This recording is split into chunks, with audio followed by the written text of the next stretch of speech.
Nation. SMD Law is the official law firm of the Spartan Nation. Check them out on the interwebs at smdalaw.com or at 866-529-3537. No matter where you are in the state of Michigan, Upper Peninsula, Lower Peninsula, it doesn't matter. They have an office near you. So whether you need to send a letter to an annoying neighbor, or you're a criminal and you need defense, maybe you just have problems with elder law, check them out, smdalaw.com today. The official law firm of the Spartan Nation.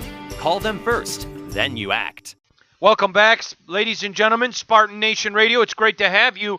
We now bring in legendary State of Michigan High School prep basketball and football coach, the legend, the icon himself, the man who, before there was fertility clinics, you could buy a pair of used jeans for $295.95 plus shipping and handling. But wait, there's more. And for an extra $35, he would include an undershirt that he had worn.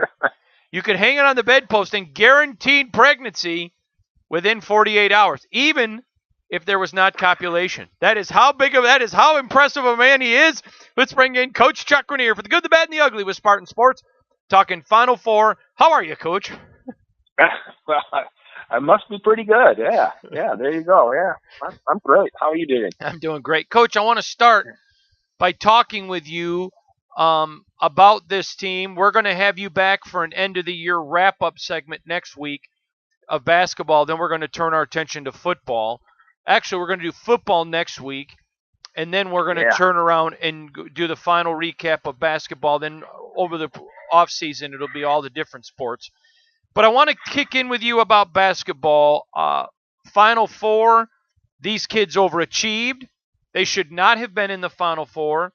They lost potentially 3 lottery picks from last year with Jaron and Miles and potentially Joshua Langford. And there's a bunch of guys on that team that none of them right now do I think is a first-round pick. I think Cassius could evolve into one. I think Aaron Henry could, but I don't believe either are there right now in talking to pro scouts. To me, I don't see a whole lot of ugly because you looked at a team that just frankly shouldn't have been there and willed themselves there. Your thoughts on the Final Four? There is no ugly. There is no bad. You're exactly spot on with this. Before the season, as it began, I thought with Langford, with Aarons, with no problems in that, this team could probably, with a little bit of luck, make the Final Four.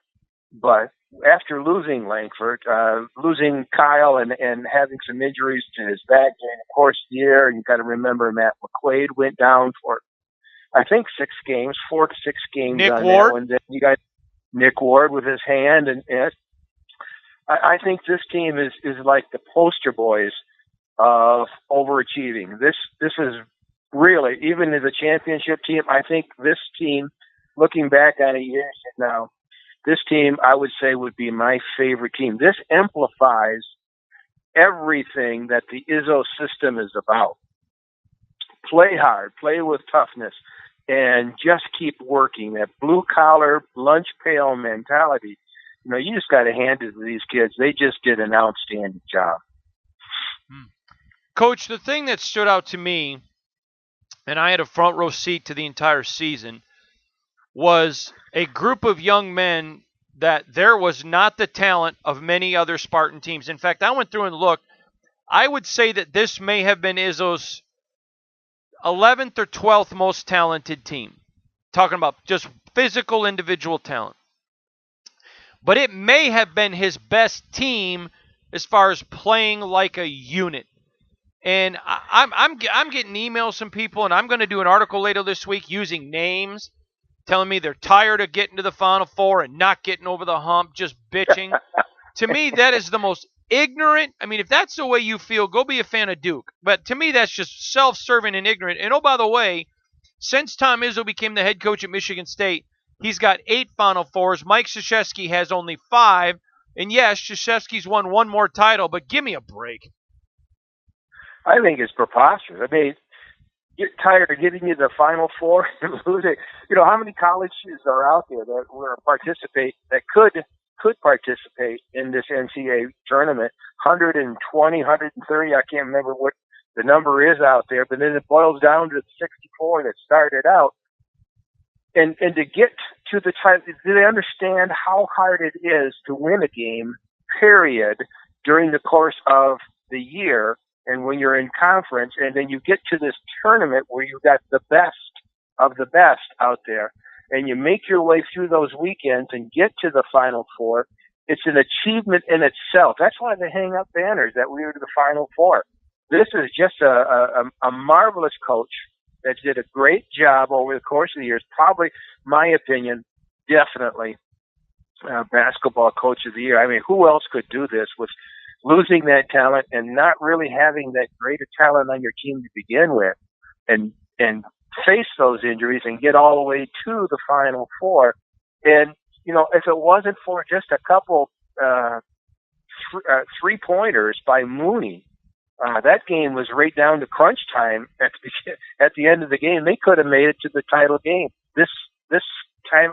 But you're exactly right. This team is, if you want to look up the word team, these guys would be the poster boys for team.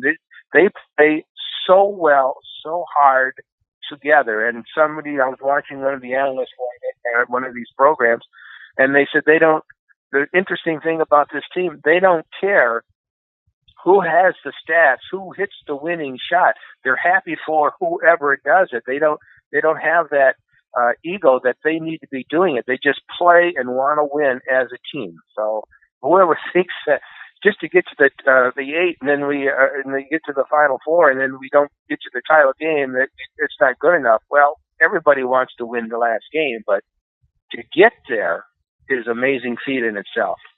Men fear him. Women love him.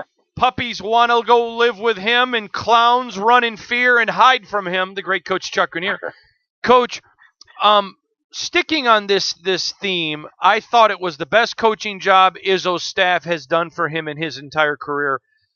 There have been years I think the staff woefully underperformed. Not even close this year. Absolutely dynamic performance by the staff. I think it's just like the basketball players themselves, right? The basketball players work so well, so tirelessly to get where they're at, and you get that same sense watching them during the course of the game, at timeouts, during important plays during the course of the game. And yeah, I think you're exactly nailed this one too. That it's a team effort on the court, and it's a team effort off the court. And I think they just did a great job together. It was an amazing travel through the season this year. Coach, Cassius Winston, I believe he's going to test the NBA waters. I do believe he's going to be back.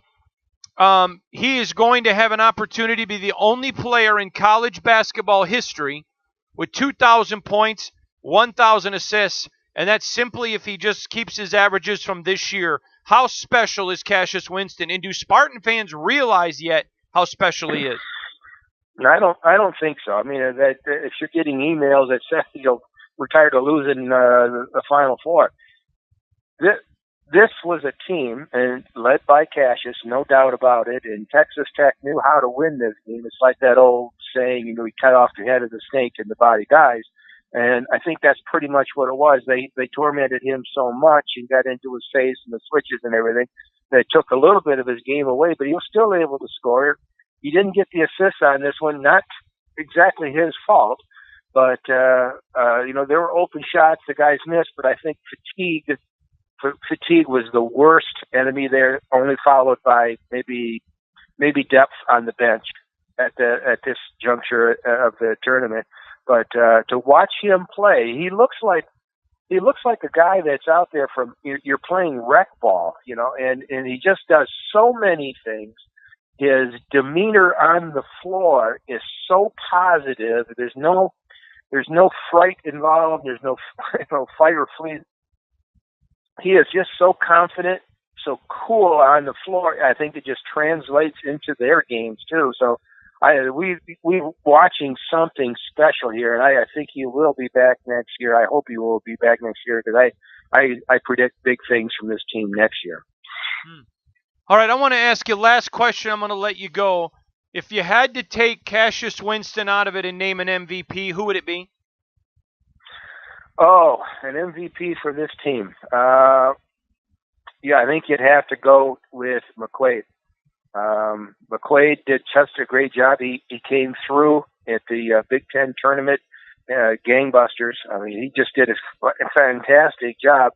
And he was another one of those players that just came every day and played hard every game. So I really appreciate, and as a past coach, if you were ever a coach, or people out there listening to this one, if you're ever a coach, all you ask of your players is to go out and do the best they can and play as hard as they can. And he did that. He just had a great year. Interesting stuff. He is the one, the only, the iconic one himself, Coach Chuck Grenier. Coach